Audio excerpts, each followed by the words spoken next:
तो सबसे पहले बात करते हैं कान की बनावट के बारे में। दोस्तों, इंसान का कान 3 पार्ट्स में डिवाइड होता है और हर पार्ट का अपना फंक्शन है। तो एक एक करके जानते हैं इन पार्ट्स के बारे में। कान का जो भाग हमें दिखाई देता है वो बाहरी कान यानी आउटर ईयर है। अन्य 2 भाग जो दिखाई नहीं देते वो खोपड़ी के भीतर है। ये भाग मध्य कान या मिडिल ईयर और भीतरी कान इनर ईयर है। हमारा आउटर ईयर बना होता है पिन्ना से। पिन्ना कान का मुलायम लचीला भाग है। पिन्ना का मूल कार्य ध्वनि तरंगों को इकट्ठा करना और इन्हें ईयर कैनाल की ओर निर्देशित करना है। बाहरी कान का दूसरा भाग एक्सटर्नल ईयर कैनाल कहलाता है। एक्सटर्नल ईयर कैनाल बाहरी कान से कान के पर्दे यानी कि ईयर ड्रम तक जाने वाली नलिका है। कान नलिका ध्वनि तरंगों को कान के पर्दे तक ले जाती है। यह वह नलिका है जहां आमतौर पर हम अपनी उंगलियां डालते हैं।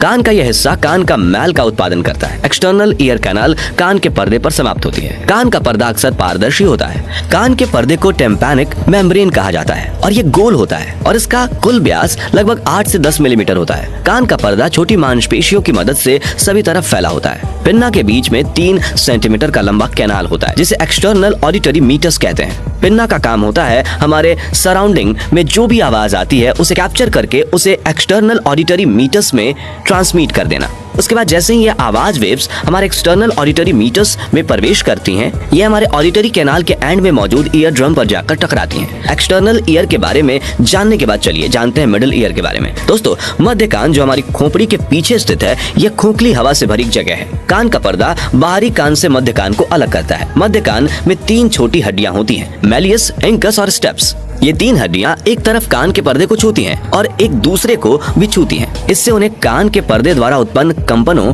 का संचालन करने या ले जाने में मदद मिलती है। जब ईयर ड्रम बाहर से आने वाले साउंड वेव की वजह से वाइब्रेट करने लगता है तो ये तीनों छोटी हड्डियां भी वाइब्रेट होने लगती हैं। हमारे कान के मिडिल ईयर से ही एक और ट्यूब नीचे की ओर निकली रहती है। इसे यूस्टेशियन ट्यूब कहते हैं। यूस्टेशियन ट्यूब एक नलिका है जो गले के पीछे शुरू होती है और मध्य कान में खुलती है। जब भी हम चिल्लाते हैं या कुछ निगलते हैं तो ये नलिका खुल जाती है। यूस्टेशियन नलिका बाहरी दबाव और आंतरिक दबाव को बराबर करने में मदद करती है। दोस्तों, अब आखिर में बात करते हैं हमारे इनर ईयर के बारे में। दोस्तों, अब जो हमारा इनर ईयर होता है वह भी 3 भागों में बटा रहता है। एक होता है कॉकिलिया, दूसरा होता है वेस्टिब्यूलर सिस्टम और तीसरा होता है सेमी सर्कुलर कैनाल्स। कॉकिलिया की सतह पर हजारों हेयर सेल्स होते हैं। ये हेयर सेल्स वाइब्रेशंस को इलेक्ट्रिक मैसेज में कन्वर्ट करती हैं। ये संकेत ऑडिटरी नर्व्स के माध्यम से मस्तिष्क तक पहुंचते हैं। हमारे आंतरिक कान में 3 छोटी द्रव से भरी सेमी सर्कुलर कैनाल्स होती हैं जो हमें संतुलन बनाए रखने में मदद करती हैं। हमारे कान का वेस्टिब्यूल मुख्य रूप से हमारे शरीर के संतुलन से संबंधित है। वेस्टिब्यूल का प्रत्येक भाग हमारे मस्तिष्क को लगातार संकेत भेजता है